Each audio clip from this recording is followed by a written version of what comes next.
그런데 우리가 이 출애굽기 내용을 읽으면서 저 너무 감사한 게 이 과정이 모든 것들 우리한테 하나님이 구원의 과정을 말씀하셨거든요. 몇 차례 말씀을 드렸습니다. 430년 동안 노예 살았던 그러니까 이스라엘 백성, 그것은 아브라함한테 하신 약속이었어요. 여러분 아브라함의 이야기를 들어보시면 미리 하나님께서 그들을 예언하신 겁니다. 그런데 왜 하나님이 그들을 노예로 만들었을까? 이유는 단 한 가지입니다. 지금 우리들한테 구원의 길을 어떻게 가야 하는지 보여주는 장면입니다. 근데 하나님 우리가 이스라엘 백성들이 애굽에서 나올 때 하나님께서 10가지 재앙을 내리셨죠. 기억하십니까? 그 10가지 모든 재앙들은 애굽이나 이스라엘 백성들 섬겼던 우상신이었습니다. 우상들 하나씩 다 깨는 장면입니다. 우리한테 우상이 있다는 것이죠. 그래서 마지막 우상은 장자주는 그들이 가장 최고로 섬기는 그 왕에 대한 그 징벌을 내림으로써 이제 내가 모든 신들 가운데 오직 유일한 하나님이시다라는 것을 그들한테 보여주는 장면입니다. 그래서 그들이 애굽에서 나왔을 때 홍해를 건너지 않습니까? 이 장면을 바울 선생님 고린도전서 10장 1절에서 이렇게 고백합니다. 형제들아, 나는 너희가 알지 못하기를 원하지 아니한다. 우리 조상들이 다 구름 아래 있고 바다 가운데로 지나며 모세에게 속하여 다 구름과 바다에서 세례를 받고 라는 말씀을 바울 선생님이 이스라엘 백성들 애굽에서 홍해를 건널 때에 그것을 이제 주석 설명하시는 장면입니다. 그것은 다 세례 사건이었다는 겁니다. 그러니까 우리가 여러분 처음에 예수 믿고 나면 우리가 종사됐던 죽음의 그 자리에서 예수의 은혜로 구원받았습니다. 그러면 세례를 받게 되잖아요. 하지만 여기서 끝나는 게 아니라는 것이죠. 뭐예요? 광야 생활이 시작되었습니다. 그런데 광야 생활의 시작은 하나님께서 우리가 지난주에 나왔지만 오늘 그 시내산에서 40일 동안 모세가 하나님의 말씀을 들었을 때 마지막에 10계명을 주셨지만 그 전에 성막을 주셨습니다. 성전을 어떻게 줄 것이냐. 예수 그리스도의 모형이시거든요. 그 다음에 안식일에 대해서 언급하시고 안식일을 거룩하게 지켜라. 그러고 나서 10계명을 주시는 장면입니다. 그 무엇을 말씀하시는 겁니까? 우리가 예수 믿고 구원받았다고 해서 모든 것이 끝나는 것이 아니고 세례를 받았다고 해서 다 끝나는 것이 아니고 이 땅에서 하나님의 말씀의 언약, 계약서를 맺고 나서 광야 같은 인생의 나그네 가운데 저 가나안 땅을 향해서 끊임없이 믿음을 가지고 지켜간다는 우리에게 출애굽기를 통해서 말씀하시는 겁니다. 그러니까 사람들은 이야기해요. 나 예수 믿어서 끝났다. 나 교회 나와서 구원받았다. 아니요. 절대 그렇지 않습니다. 은혜라는 것은 지켜나가야 되는 겁니다. 그러면 은혜가 무엇이냐? 바로 십계명 하나님의 법을 계약을 지켜나갈 때 비로소 우리는 하나님의 자녀가 되는 것이고 우리가 하나님의 백성이 될 수 있다는 것을 우리에게 말씀하시는 거였습니다. 또 우리가 지난주에 나왔죠. 이들이 금을 가지고 금송아지를 만들었잖아요. 근데 아론이 왜 금을 가져라고 말씀드렸죠? 그렇게 얘기하면 얘들이 안 가져올 줄 알았어요. 하나님 금 어떤 금이었어요?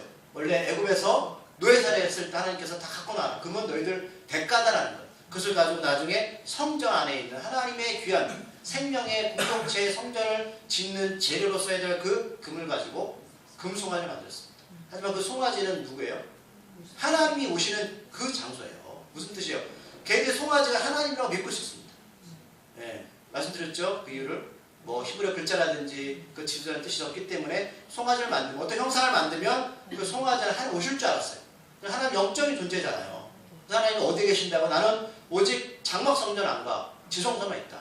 예수 그리스도의 피가 뿌려지는 그 성에 내가 있는데 다윗한테 고백하잖아. 나는 여기저기에 머무는 장소가 아니다. 이스라엘 백성들의 실상이 뭡니까? 하나님을 금송아지에 가져 들어가는 거예요. 내 입맛대로, 내 원하는 신앙대로. 그 믿음을 하나님의 믿음이 아니라 자신의 믿음으로 생각한다는 거. 하나님 우리에게 뭘 메시지를 전도해 주는 거예요? 너희들 교회 나온다고 해야지. 예수 믿음도 하지만 너희 유익대로 입맛으로 마치는 신앙생활은 그런 구원이 될 수 없어. 오직 하나님의 법에 따라 영적인 하나님과의 인격적인 만남이 가져야 돼. 이것을 우리에게 경고하시는 장면입니다. 이들이 먼저 한옥제까지 들었잖아요. 그러면서 그 앞에 한 행동이 뭐예요? 앉아서 먹고 마시며 일어나 뛰놉니다. 뛰노는 게 뭐예요? 환락의 장소입니다. 우리가 생각해요. 목사님 저희는 교회 안에서 경건하게 생활했어요. 하지만 하나님 우리에게 말씀하신 안식일의 의미가 뭐라고 말씀드렸어요? 주일을 하면 안식이 아니라 너희들 생각보다 6일 동안 나가 사는 모습이 어떠냐는 겁니다. 그게 진정 안식이래요. 누가 교회에서 여러분 가능을 합니까? 누가 교회에서 죄를 짓습니까? 그렇게 하지 않아요. 하나님이 정말 우리에게 주일의 안식의 개념이 뭐냐면 너희들 이 세상 가운데 나머지 6일 거룩한 안식일을 통해서 나머지 삶을 어떻게 살고 있느냐고 우리에게 묻고 계시는 겁니다. 그러면 이들은 교회 안에 들어와서 먼저 헌업제까지 드렸지만 그 여전히 그 삶은 뭐예요? 과거에 얽맸던 애굽신을 섬기고 어떤 형상을 만들어서 하나님의 존재를 자신의 생각으로 맞추려는 것들, 이런 것들 하나님이 화가 났다는 겁니다. 그래서 오늘 우리가 계속 3주째 말씀, 하나님 갖게 하는 것이 복이다라는 말씀은 구원의 패턴이 뭔지를 여러분들 읽으셔야 됩니다. 하나님께서 우리가 어떤 사람의 은혜를 받은 사람이라는 거예요. 세상에 구별된 사람들, 하나님의 거룩한 백성들, 개혁을 통해서 이제 우리가 구름기둥과 하나님의 불기둥을 통해서 성령의 인도함에 따라 살아가는 것이 우리 광야 같은 인생인데 여전히 그것을 깨닫지 못하고 예수의 믿음도 가지만 환락에 찌어들어서 어떤 형상 속에 하나님을 만들어내고 내가 원하는 인생을 살아간다? 하나님은 너무 화가 나는 너 나는? 오늘 이제 모세가 십계명을 깨뜨린 이유가 뭐예요? 계약이 파괴됐다는 거거든요. 오늘 제가 말씀드린 시작점은 이제는 그 이스라엘 백성들에게서 하나님이 이제 모세가 목숨을 걸고 하나님께 중보기도를 합니다. 오늘 그런 장면이 나와요. 하나님을 살려주시는데 그럼 뭐 하나님의 징벌이 끝나냐? 그렇지 않습니다. 모든 것을 쓸어버리고 새로 시작하겠다는 모세를 통해서 했던 그것만 약속을 다시 돌이키시는 것이지 나중에 마지막 절에 보면 여러분 하나님의 죄는 묻습니다. 죄의 대가를 반드시 묻습니다. 여러분 기억하셔야 되고요. 하지만 그들이 목숨을 걸줄 수 있었던 것은 모세의 중보기도를 통해서 철저한 회개를 통해서 그들이 살아나게 됩니다. 그러니까 우리가 예수 믿었다고 죄를 안 짓습니까? 짓죠. 하지만 진정 회개가 있으면 목숨을 살려주십니다. 하지만 그럼 목사님 그러면 죄를 계속 지어도 하나님 용서해 주시니 괜찮네요. 구원받았으니 그게 아니라는 거죠. 죄의 대가를 모르신다는 거예요. 고통을 우리가 당할 수밖에 없습니다. 고통의 대가는 강하지만 하나님이 우리가 회개하면 우리가 구원의 문제를 다시 돌이키신다는 것이죠. 그것이지 우리가 죄를 고백한다고 하나님 그 죄에 대해서 안 모르신다? 그게 아닙니다. 그걸 기억하셔야 되고요. 하나님께서 이제 모세에게 이스라엘 백성을 다 쓸어버리고 이제 새로운 나라를 이루겠다는 하나님의 뜻에 모세는 오늘 12절부터 13절까지 하나님께 하나님 그러시면 안 됩니다라는 것을 세 가지 명분을 가지고 설득을 합니다. 자, 모세가 무작정 여러분 하나님의 뜻을 돌이키라고 말하는 게 아니에요. 무슨 말이냐면 우리가 기도할 때 또 하나님의 뜻을 물을 때는 하나님의 명분이 있어야 됩니다. 하나님이 자기 마음대로 자기 뜻을 돌이키지 않습니다. 그러니까 제가 이걸 볼 때는 모세가 40년 동안 애굽에서 왕자 생활을 했던 그 지식이 동원되는 겁니다. 그래서 오늘 11절부터 13절까지 하나님께서 쓸어버렸다는 그 말씀에 세 가지 조건을 모세가 명분을 세우면서 하나님의 마음을 돌이키는데 오늘 제가 이 장면을 보면서 예수님의 생각이 났습니다. 예수님이 40년 기간이잖아요. 십자가에서 저들의 죄를 알지 못한다고 그렇게 고백하는 장면은 결국 뭐예요? 하나님의 명분을 세우는 겁니다. 하나님, 예수님은 마음이 아프지 않겠어요? 하지만 하나님께 아버지께 우리의 죄를 모른다는 고백을 하심으로써 하나님의 뜻을 돌이키는 장면이죠. 오늘도 모세도 똑같이 세 가지를 말씀하는데 첫째는 11절에서 이렇게 고백해요. 첫 번째 이유는 이스라엘을 힘들게 구원해놓고 다시 멸망시킬 수는 없습니다. 이게 첫 번째 명분입니다. 하나님이 10가지 장을 통해서 홍해를 걷는 게 여기까지 전적 은혜로 왔잖아요. 여러분들 우리가 구원받는 게 하나님이 아무런 일도 안 하시고 구원해놓는지 아십니까? 저는 그렇게 보지 않습니다. 우리는 알지 못하지만 우리가 알 수 없는 그 상황보다 하나님께서 정말 많은 애쓰심으로 우리를 구원하셨습니다. 그게 최종적인 예수 그리스도의 보혈피 아닙니까? 하나님 우리를 구원에 대해서 없다라고 말씀하시면 이렇게까지 하나님의 은혜와 하나님의 일하심이 다 헛수가 된다는 겁니다. 그리고 두 번째는 12절에서 말씀하십니다. 애국인들이나 주변 이방인들에게 하나님의 놀림감이 됩니다. 하나님 우리를 하나님의 자녀로 거룩한 백성을 부르셨어요. 근데 우리가 구원이 없다라고 말씀하시면 예수님 모르는 사람들이 뭐라고 말하겠습니까? 하나 저것들 저렇게 될 수밖에 없다. 하나님 이래도 좋아요? 그럼 우리가 여러분 이런 놀림감이 되면은 우리만 욕먹는 게 아니라 하나님 영광 가린다는 겁니다. 그리고 13절 세 번째는 아브라함, 이삭, 야곱의 조상들에게 하신 약속을 지키는 사람입니다. 하나님 꼼짝 못해요. 하나님이 말씀하신 것은 하나님이 여러분 어길 수 없습니다. 여러분 기도하실 때 말씀을 붙잡고 기도해야 된다고요? 하나님의 법이거든요. 우리가 아무리 착한 일을 많이 하고 여러분 좋은 일 많이 하면 구원받을 수 없어요. 하나님이 오직 예수 그리스도만이 구원을 기다라고 약속을 하셨습니다. 하나님 우리를 보기엔 다 이쁘죠. 하지만 예수님 없이는 구원받을 수 없습니다. 그래서 하나님의 규칙입니다. 약속입니다. 오늘 모세가 이 세 가지 이유를 가지고 하나님의 마음을 흔들어 놓습니다. 근데 이 세 가지를 말할 때 11절에 보면 구하여 이르되라는 말씀이 있죠. 이것을 그냥 우리가 기도하는 표현이 아니고 원어에 보면 슬프게 하다, 아프게 하다는 겁니다. 누구를 슬프게 할까? 하나님의 마음을 슬프게 하다, 아프게 하는 겁니다. 그러니까 하나님의 마음을 슬프게 하고 아프게 할 정도로 모세가 하나님께 이렇게 기도했다는 겁니다. 아 그렇구나. 기도라는 것은 그냥 우리가 형식적인 기도가 아니라 하나님의 마음을 좀 아프게 슬프게 만들어야 되는구나. 이런 것도 있을 때 하나님의 마음이 감동이 되어집니다. 그럼 어떻게 모세가 기도의 이야기를 하시죠? 그냥 뻣뻣하게 기도했을까요? 저는 그렇게 보지 않습니다. 이런 세 가지 명분을 가지고 정말 하나님 마음을 아프게 하고 슬프게 하니 하나님 마음이 돌이킬 수밖에 없다는 것. 그래서 이런 중보기도를 통해서 14절을 보니까 하나님은 자신의 뜻을 돌이켜서 화를 백성에게 내지 않습니다. 여러분, 뜻을 돌이킨다는 게 쉬웁니까? 하나님이신데. 우리 부모도 그래요. 애들한테 약속해놓고 너 안 사줄 거 하면서 뜻을 돌이키잖아요. 자존심 상하잖아요. 하나님은 오죽하겠습니다. 우리가 지난주에 말씀드렸지만 하나님이 모세한테 나를 말려자라 그랬잖아요. 그 뜻이거든요. 모세 다 설명해 주는 게 왜 설명해 줍니까? 죄악들을. 그냥 말 안 하고 쓸어버릴 수 있어요. 모세한테 말려라는 거. 근데 이것을 모세가 마음을 잘 간과하고 있어요. 이게 바로 하나님의 사랑입니다. 하나님은 두 가지 마음이에요. 자기 약속된 그릇에서 다 쓸어버려야 됩니다. 하지만 사랑하기 때문에 뭔가 명분을 있어야죠. 그 명분이 모세의 간절한 중보기도였습니다.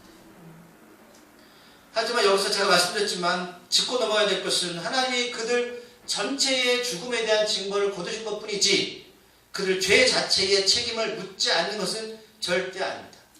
다시 한번 그냥 살 기회를 주는 것뿐이에요. 그래서 그들이 그 기회가 무엇이냐? 바로 오늘 회개입니다. 이 장면이 나오는데 모세가 하나님이 친히 주신 양면에 새겨진 두 개의 돌판을 가지고 영상에서 봤지만 내려옵니다.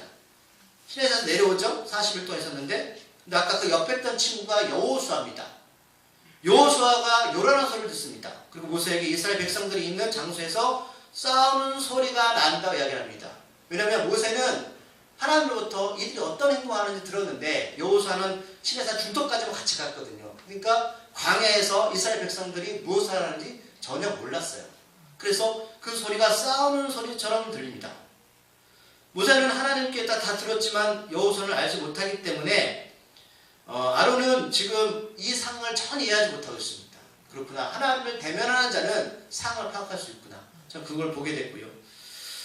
그래서 이 백성들이 뛰노는 모습이 싸우는 소리가 들렸다는 것은 얼마나 크게 뛰어놀았으면 산 중턱에 내려오는 그 여호수아 소리에 그 소리가 들렸을까요?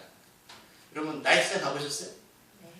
좋죠. 우리가 지난주 말씀드렸지만 아이들이 막 소리가 시각적인 소리 그게 찬양인 줄 알고 막 현혹되는 거예요. 교회가 사운드, 음향 여기에 사람들이 속아버립니다. 소리가 굉장히 커요. 이런 것들이 사람을 이렇게 잘못 역적인 생각을 인도할 수가 있습니다. 그러기에 18절에서 모세는 이들의 예배를 드리고 난 직후 이런 행동을 전쟁에서 이기거나 패하는 소리가 아니라 이거는 노래하는 소리라고 설명해 줍니다. 왜 여호수아가 이런 얘기 하냐면 이들이 처음에 애굽에서 나왔을 때 전쟁을 많이 겪습니다. 처음에. 그러니까 이게 전쟁터 소리인지 이런 착각을 하는 것이고요.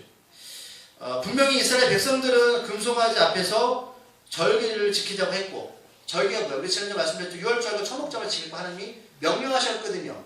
그러니까 나름대로 뭐예요? 하나님 믿는 것 같아요. 절기까지 만들어 놓고 그러면 번주 화목제까지 드렸습니다. 하지만 이들이 내는 소리는 하나님께 드리는 찬양 소리가 아니고 어떤 소리라고요? 세상 소리였습니다.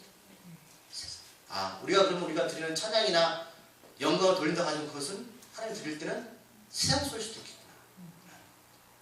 우리가 드리는 기도도 하나님 들으시는 기도가 하나님 뜻에 맞는 기도가 아니라 세상의 기도가 될 수도 있겠다.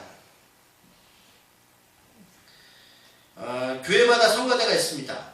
일찍 와서 연습도 하고 예배 전에 가운을 입고 찬양을 합니다. 어떤 교회는 오케스트라가 있어요. 멋져요. 큰 교회는 멋집니다. 그래서 진짜 들어보면 여러분 굉장히 마음이 가요. 그래서 그런 교회 11시 예배 들려오면 경쟁도 심하다고 합니다.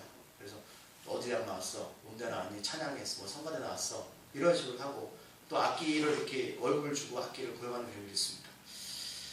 그런데 이걸 저는 그걸 잘못된 생각하잖아요. 하나님께 드리는 거 최선을 다하면 좋죠. 그런데 너무 정성이 깊어서 예배에는 관심이 없고 성가대 드는 사람이나 또 악기를 다루는 사람들이 내가 드리는 찬송가나 성가곡이나 내가 하는 악기가 사람들한테 어떻게 들릴까 라는 생각을 한다거나 또는 그것을 끝나거나 사람들이 박을 쳐주고 성가대 멋집니다. 또는 악기 참 소리가 좋았어요 라는 말에 그 칭찬에 우리 마음이 뺏기면 올바른 이게 찬양일까라는 모세와 여호수아가 진해라는 건 이들이 텐트를 치고 있거든요. 그러니까 이렇게 쭉 12지파, 잡족까지 13지파가 이렇게, 잡족은 빼고 12지파 편에서 이렇게 진을 치고 있으면 텐트를 치고 있는데, 이들이 금송아지 앞에서 가까이 가보니까 춤을 춥니다. 이방 종교들이 행하는 환락의 성적 행위까지 하는 장면 가운데 이런 일들이 많습니다. 아까 영상 보셨지만 춤을 추면서 남녀간에 성적 행위를 합니다. 웅장한 소리와 조명에 가보면 아이들이 쏙 빠지는 것처럼 이런 어떤 그 공동체의 어떤 환락에 더 같이 이렇게 빠지게 됩니다. 그러자 모세는 19절 후보 중반에 보면 어떤 행위를 하냐면 크게 노합니다. 그리고 손에서 십계명을 어떻게 해요? 산 아래 던져서 깨트려 버립니다. 이것은 어떤 의미라고요? 하나님의 약속, 하나님이 주신 약속이 깨어졌다는 의미입니다. 더 이상 너희와 나는 관계가 없다는. 크게 노했다라는 원어에 보면 이렇게 표현되어 있습니다. 분노가 불타오른 것이라고. 여러분, 신앙은 이런 분노가 있어요. 거룩한 분노가 있어요. 우리가 제가 늘 말씀드리지만 예수 믿는 사람이 착한 병에 걸렸습니다. 그래서 화가 나도 잘 화를 내지 않아요. 그러면 안 돼요. 하나님의 영광을 가리고 하나님의 욕을 먹는 것을 여러분 우리가 거룩한 분노를 나가셔야 됩니다. 그 대표적인 인물이 다윗입니다. 다윗이 골리앗 앞에 섰을 때 왜 그 어린아이가 싸운지 아십니까? 골리앗이 하나님의 이름을 더럽혔습니다. 이스라엘 백성도 군대들이 다 물러갔을 때 어린 다윗이 돌매도 들고 나간 겁니다. 어떻게 너 하나님의 이름을 망명되어 이끌 수 있나요? 여러분 우리가 그런데 하나님 얼굴에 목칠 나잖아요. 그 꼬맹이가 하나님 이름이 더럽혀질 때 목숨 걸고 나서 쐈습니다. 지금 교회가 거룩한 분노가 사라집니다. 금송아지는 가져다가 모세가 어떻게 합니까? 가져다가 깨서 불살라서 가루를 내어서 마시게 합니다. 이유가 뭘까? 아까 그 모세가 그런 얘기, 그 비슷한 얘기 했어요. 내가 너에게 쓴물을 마시게 합니다. 이게 비슷한 의미인데 돌 가루를 이렇게 십계명을 깬 것을 가루를 내어서 마시게 하는데 이 장면은 민수기 5장에 정확하게 법에 기록되어 있는데 예를 들면 남자와의 부정을 여자가 죄를 짓게 되면 둘만의 죄니까 밖에서 모르잖아요. 그런 일 버리잖아요. 그죠? 성추행, 성폭행은 둘만이 알고 있어요. 그래서 뭐 증거 어딨냐 얘기하는데 똑같아요. 어떤 여자가 부정을 저질렀어요.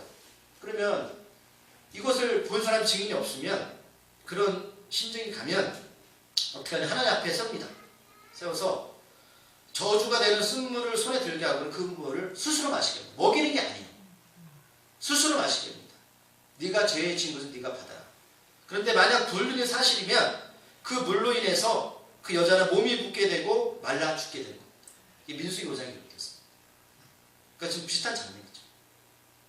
이것을 모세가 마시게 하는 것은 만약 너희들 죄가 있다면 하나님의 징벌을 받을 거야. 라는 거죠. 자신에 대한 죄는 스스로 책임을 지어라. 그리고 모세는 자신을 대신하게 했던 형 아론에게 21절에서 묻습니다. 형 어떻게 된 겁니까? 그죠? 근데 모세가 몰라서 그런 게 아니고요. 잘 들으셔야 돼요. 하나님이 아담과 하와한테 하는 똑같은 장면이 나오죠. 몰라서 물어보는 게 아닙니다. 근데 아론은 여기서 자기가 죄를 인정해야 되는데 어떻게 행동하냐면 자신의 죄를 인정하지 않고 그 책임을 백성들의 악함에 핑계를 댑니다. 야, 기분 좀 무사한 사람 또 있더라고요. 그러니까 나의 죄를 생각하잖아요. 저 인간들 때문에 했기 때문에. 지난주에 아론은 자신의 이치를 망각하고 이스라엘 죄 가운데 부딪히기 싫어서 금을 가져오는 거예요. 그죠? 가서 당당하게 아니라고 말해야 되는데 그런데 다 가져왔잖아요. 처음에 여자와 자녀들만 갖고 와라고 했는데 전부 다 갖고 옵니다. 그러니까 거기에 군중심리에 힘을 내가지고 아론이 다 그 나쁜 짓을 한 거거든요. 그 사실을 23절, 24절에서 구차한 변명을 하고 있습니다. 모세가 아론에게 물어본 것은 백성들이 아론 형한테 어떻게 했길래 그 행동을 했어. 그러니까 모세도 알아요. 여러분 아론이 혼자서 어떻게 그걸 다 감당할 수 있겠습니까? 그러니까 알면서 물어보는데 아론은 구차한 변명을 합니다. 더 강한 24절 후반절에서 이렇게 말해요. 아론이 금을 불에 던졌더니 금송아지가 저절로 났습니다. 여러분 이게 웃긴 얘기 같죠? 근데 우리가 웃긴 변명을 합니다. 이렇게. 여러분 수사를 보십시오. 이런 웃긴 변명을 해요. 아론이 금송아지를 만들었죠? 어떻게 만들어서 잘 녹여서 조각까지 합니다. 근데 이 기술이 애국에서 배운 기술이거든요. 그러니까 하나님 앞에 쓰는 기술이 엉뚱한 쓰는 거예요. 사람이 때로는 살면서 실수도 할 수 있고 죄를 지을 수도 있습니다. 저도 그렇습니다. 여러분 마찬가지죠. 하지만 그런 행위를 저질렀을 때 믿는 자들이 대처하는 방식은 분명해야 됩니다. 오늘 말씀하신 게 뭐냐면 피하지 말고 변명하기보다는 솔직하게 하나님과 사람 앞에서 죄를 고백해라. 진실을 해결해라. 창피한 일이지만 그럴 때 다음에 비슷한 상황이 벌어지면 죄를 짓지 않을 수 있습니다. 그렇지 않습니까? 자꾸 회피하면 또 같은 상황이 벌어지면 또 같은 죄를 짓습니다. 하나님 그걸 방지하시는 거예요. 반복된 죄는 결국 자신을 파괴하고 더 힘들게 합니다. 더 힘든 것은 하나님과의 관계가 끊어집니다. 이것을 막으시려는 거예요. 회개는 그런 의미입니다. 그래서 사람들 제가 말씀드렸지만 쉽게 회개를 생각해요. 그게 아니죠. 그죠? 사람한테 용서를 빌어야 돼요. 이게 진정한 회개입니다. 하나님께 회개하면 끝납니까? 모세는 아론의 대답에 25절에서 방자했다고 2번이나 반복됩니다. 왜 2번이나 반복할까요? 화가 난 거죠. 방자했다는 원인에 보면 통제를 벗어나서 제 멋대로 행동했다. 하나님의 법에 벗어났다는 겁니다. 사람이 하나님의 법에서 벗어나면 이런 행동을 보이게 됩니다. 더 깊은 의미는 오늘 이게 방자했던 의미를 더 깊이 들어가면 간음 성적으로 범죄를 말합니다. 그러니까 성경은요 끊임없이 우리의 마지막 타락의 그 정점이 뭐냐면 성적인 타락을 잘 보셔야 됩니다. 요즘 일 때문에 나라가 시끄럽죠. 아론의 핑계처럼 많은 성적으로 타락한 사람들의 특징은 거짓을 늘어놓습니다. 이런 행위는 25절에 보면 원수에게 조롱거려야 된다고 모세가 짚고넘어갑니다. 거기서 원수는 애굽에 있는 사람들 말이에요. 아까 모세가 하나님께 살려달라고 했을 때 명분 중에 하나가 뭐예요? 애굽인들한테 그렇게 했었는데 하나님의 존재를 무시당한 거 아닙니까? 근데 지금은 예수님이 나중에 시작 때 말씀하셨어요. 너희들 빛과 소금을 감당하지 못하면 그죠? 똑같은 얘기예요. 이게 소금 제가 말씀드렸지만 그것은 이스라엘 성전 안에 거기도 겨울이 되면 미끄럽거든요. 그러면 맛이 없는 맛을 준 소금은 음식에 넣으면 맛이 안 되니까 그 성전의 바닥에 뿌려버립니다. 대리석 같은데. 그러면 잘못하면 미끄러지죠. 우리가 소금이라는 거예요. 소금이 제 가치를 하지 못하면 원수에게 조롱거리가 됩니다. 그럼 잘 기억하십시오. 모세는 이제 강력하게 이스라엘 백성들에게 26절에서 묻습니다.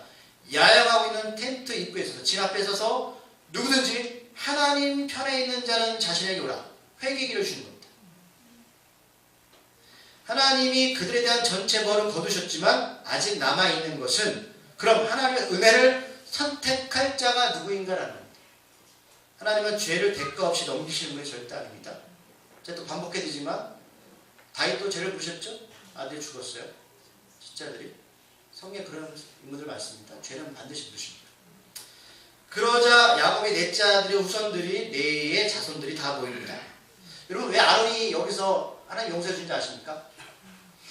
출애굽기 2장에 보면 모세 탄생을 이렇게 기록하고 있습니다. 레이 가족 중 한 사람이 가서 레이 여자에게 장가들어. 모세 엄마 아빠 얘기거든요. 엄마 아빠 레이였습니다. 그렇다면 레이들이 다 모세한테 몰려들었다는 것은 그 중에 아론도 속해 있었다는 소리입니다. 그를 살려주십니다. 모세는 자신에 속한 레이 자손들에게 하나님의 명령을 전합니다. 허리에 칼을 차고 텐트 안에 있는 형제, 친구, 친척을 죽여라. 누구 죽여야 된다고요? 형제, 친구, 친척입니다. 29절에서 레인들은 그대로 행하고 하나님께 헌신해서 복을 받게 되는데 제가 이 장면을 어떻게 복을 받는지 여러분 이 장면이 민수에 기록되어 있어요. 원래 레인들은 여러분 그 야곱의 저주를 받아서 아버지 저주를 받아서 복에서 빠져나갑니다. 근데 이 일 때문에 하나님 앞에 다시 들어옵니다. 근데 이들이 이후에 오늘 말씀드렸던 어떻게 형제, 자매, 친척을 죽일까요? 원래 이 야곱이 12아들을 통해서 이 다 형제가 됐거든요. 다 형제입니다. 레이는 네 번째 아들 후손들입니다. 모세의 아론도 마찬가지고. 근데 하나님 보지 않아요. 그거 상관없다. 이런 것 같으면 이렇게 하실 수 있어요. 내 친했다는 사람들, 내 가족들. 근데 하나님은 그거 두지 않습니다. 중요하지 않다는 거예요. 형제고 친구, 이웃이고 저 앞에서는 다 벌을 받아야 됩니다. 회개 없는 하나님의 공동체는 더 이상 거룩하지 않습니다. 이들을 애굽에서 구원하신 목적은 하나님의 나라의 거룩한 나라의 예배자, 백성으로 부르셨습니다. 그 예배 자리는 죄를 제거하고 하나님과의 만남이 이루어질 때 거룩한 공동체가 되야 되는 겁니다. 그런데 그 형제, 자매, 친척, 친구가 도리어 방해가 될 수 있다면 하나님 입장은 어떻게 해요? 팔에 칼을 차고 죽여라. 무슨 말씀이죠? 만약 하나님이 이들 용납하신다면 구원하신 목적과 의미가 사라지게 됩니다. 오늘 몇 명이 죽죠? 3,000명. 여러분 말에 3,000명 그새 죽여버립니다. 칼을 가지고 생각해보세요. 끔찍한 일이죠. 피가 난지 않아. 그럼 내가 칼을 가지고 갈 때에 저 사람이 아는 사람 안 죽였을까요? 그럼 이들이 누구냐면 성경학자들은 3,000명은 적극적으로 회개하지 않고 우상숭배에 참여한 주모자일 가능성이 크다고 합니다. 회개하지 않은 자. 그러니까 아까 모세가 하나님 편에 살아나가 있을 때 여전히 머뭇거리던 자들입니다.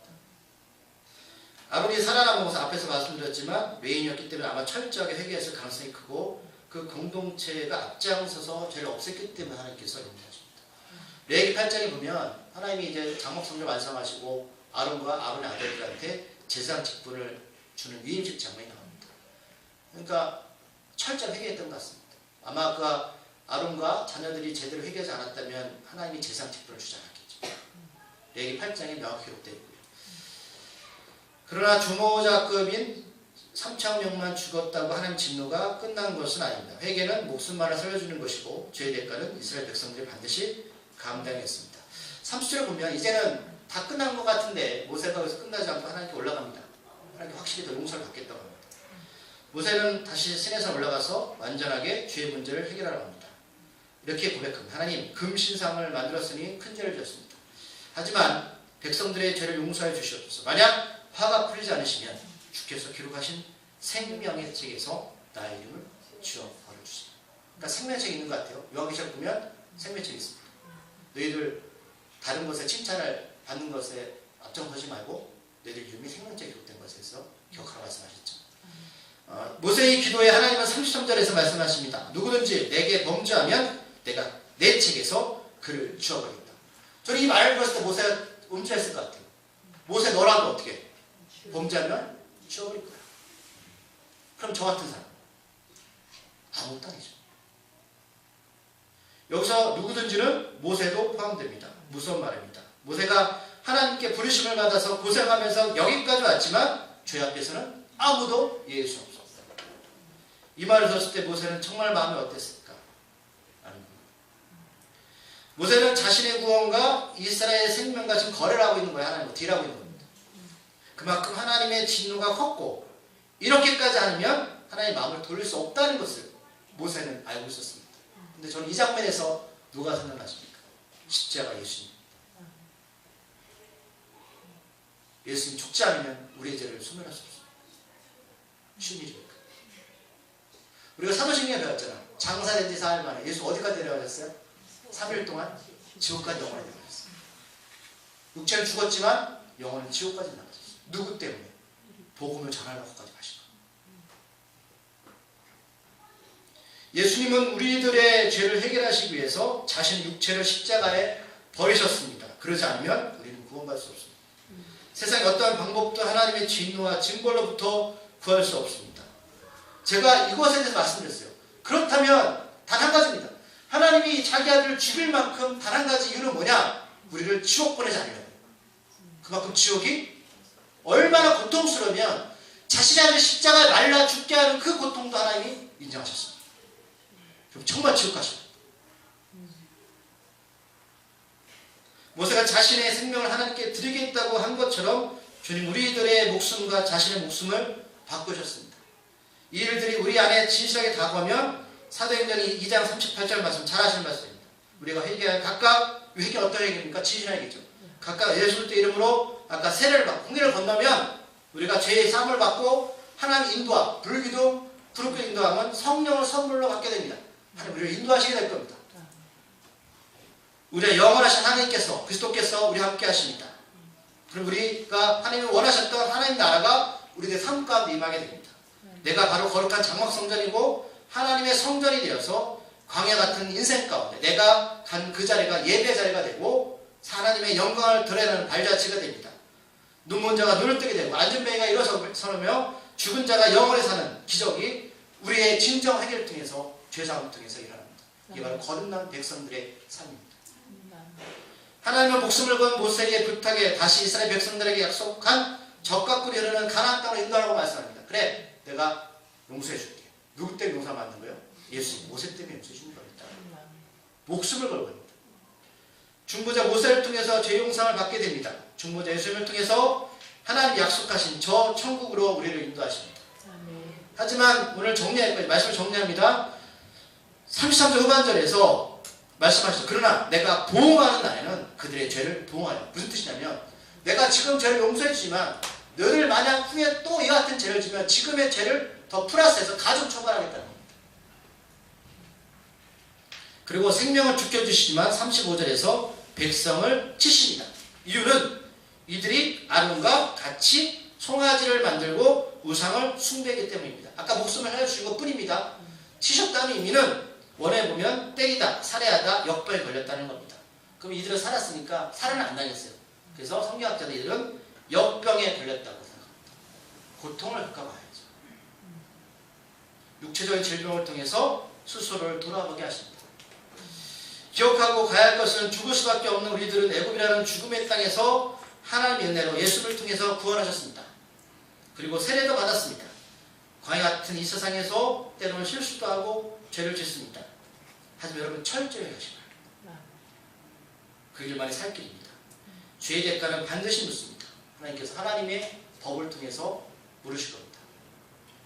그래야 다시 죄를 짓지 않습니다. 이것이 하나님의 사랑입니다.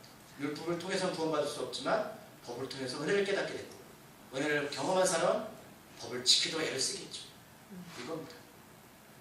하나님께서 우리에게 말씀하시는 겁니다. 기도하시겠습니다. 하나님, 우리는 죽을 수밖에 없는 애굽 땅에서 하나님의 전적인 기적과 표적 은혜 가운데 이곳에 홍해를 건너서 광야 같은 생활을 하고 있습니다. 하나님, 이곳에 성전을 주셨습니다. 예배를 통해서 하나님 만나게 하시고 죄를 짓지 말라고 하시지만 때로는 죄를 질 수밖에 없고 그럴 때마다 하나님은 징벌을 통해서 다시 깨닫게 하시고 하지만 우리가 기억해야 될 것은 우리 저 가나안 땅에 들어가는 최종적인 목적입니다. 우리가 홍해를 건넜다고 다 끝난 것이 아니라 하나님의 계약서, 하나님의 법에 따라 살아야 하는 것이 우리의 책임을 깨닫게 하시고 어딜 가든지 하나님께 영광을 돌리고 하나님의 자녀이고 우리가 간 그 자리가 예배의 자리가 됨을 잊지 않게 하여 주시옵소서. 예수님의 이름으로 기도드립니다. 아멘.